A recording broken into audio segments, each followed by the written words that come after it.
Alright, Shalom. First and foremost, giving all praises, glory, and honor to Yahweh Bashim Shai, the bonds of the elders and apostles of Great Millstone. Salutations to the Hakim pushing the truth, sincerity, and charity, risking their lives and freedom to do so. I'm the brother Yalad, coming at you with the title of No Matter How Much You Know, and the subject is Remembering Humbleness and Humility. 1 Corinthians 8:1 now is touching things offered unto idols.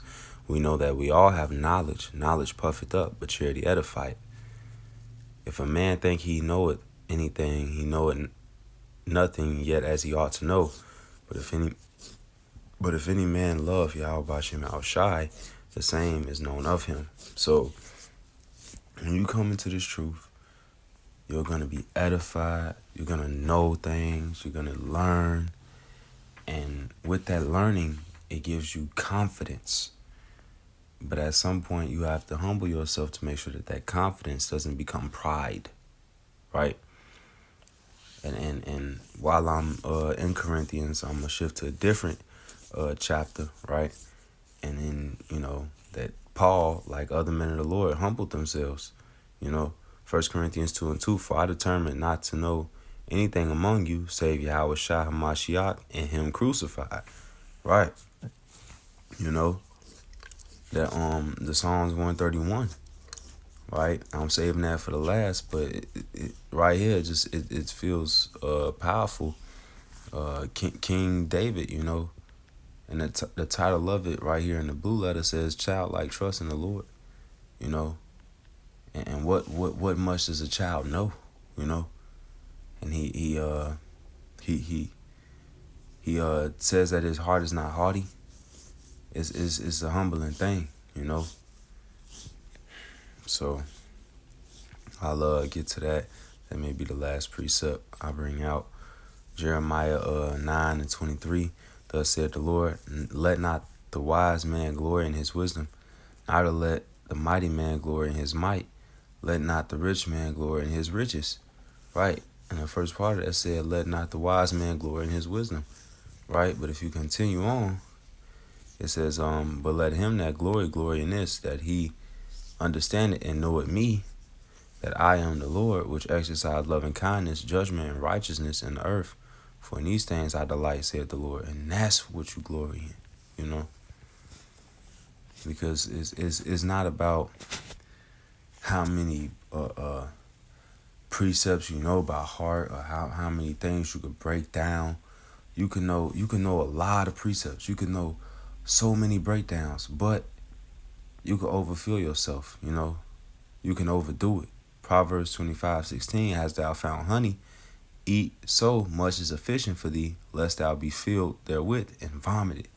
So you don't want to be overdoing it, over righteous, and until you cause yourself harm. Eat what's sufficient for you, And that Psalms, I believe it said he don't search out mighty things that's too high for him. Yep, the Psalms that I'm gonna bring out. He said he don't search out things too high for him. Right?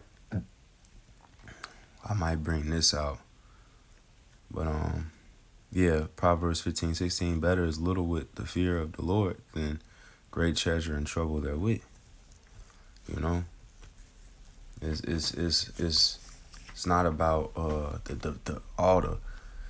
because you could know a lot of breakdowns, and it's good to study, it's good to know these things, but if you constantly reading and constantly going into the edification, but you don't apply it, you don't live it, you don't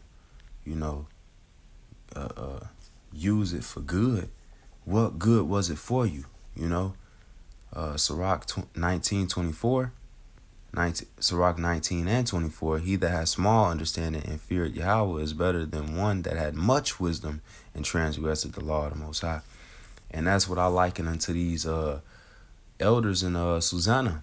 They were appointed judges, elders over our people, and they had high position and authority, but behind closed doors they were wicked. Susanna 1:5-2.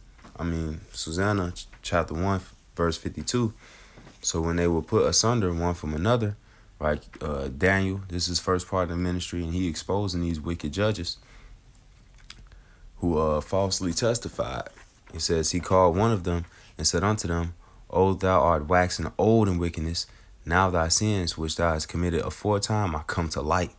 So they've been doing this wicked deed, right? It says, for thou hast pronounced false judgment, and hast condemned the innocent, and hast let the guilty go free. Albeit the Lord said, the innocent and the righteous shalt thou not slay. And then skipping down in verse 57, it says, thus have ye dealt with the daughters of Israel, and they for fear companied with you. But the daughter of Judah would not abide your wickedness. Right. So they falsely testified against Susanna because she did what she was supposed to do. And she had faith. Even though she was considered little, or because it was her word against the word of two elders, even though she was considered little, right? And the Lord showed up for her. The Lord protected her and kept her, right? And in verse 62 it says, according to the law of Moses, they did unto them in such sort as they maliciously intended to do to their neighbor, and they put them to death. Thus the innocent blood was saved the same day. And that was Daniel's first part in the ministry, exposing these high elder judges that were wicked for a significant time. And the Lord sent Daniel to basically defend the defenseless, to judge righteously for the just in that moment. So, and Daniel was young at that time too. And you've had situations like that were wicked people in authority. Saul tweaked, and the story of him and King David. And King David, he tried his best, Even Judas Iscariot was among the 12. That's a high position. But these were all people, Saul, Judas Iscariot, these judges, these were people that may have knew much, that may have had much wisdom, understanding, that had positions of authority, but it didn't make them right. Nevertheless, I don't incite or insinuate rebuking an elder because the scripture says not to. But if you feel an elder is wrong, you phrase it in a question form.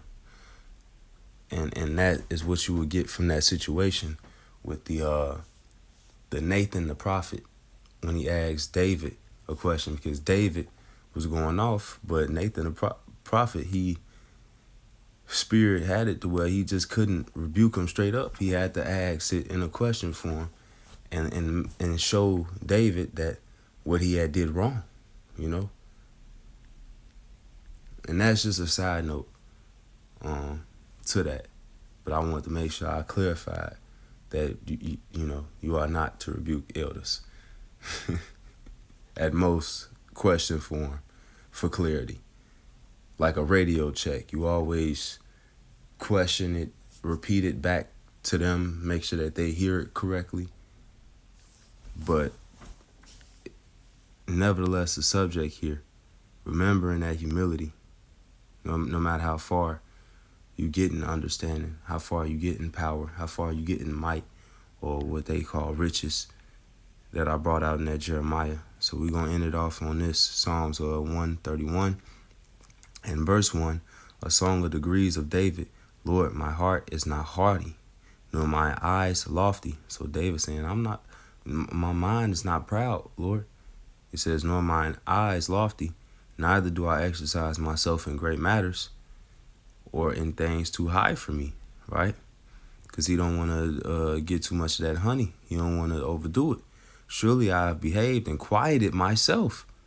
It's about humbling yourself, checking yourself. You have to examine yourself, And many brothers can testify or agree with this, but some of the best videos or the ones that at least hit home the most is the ones where you rebuke yourself.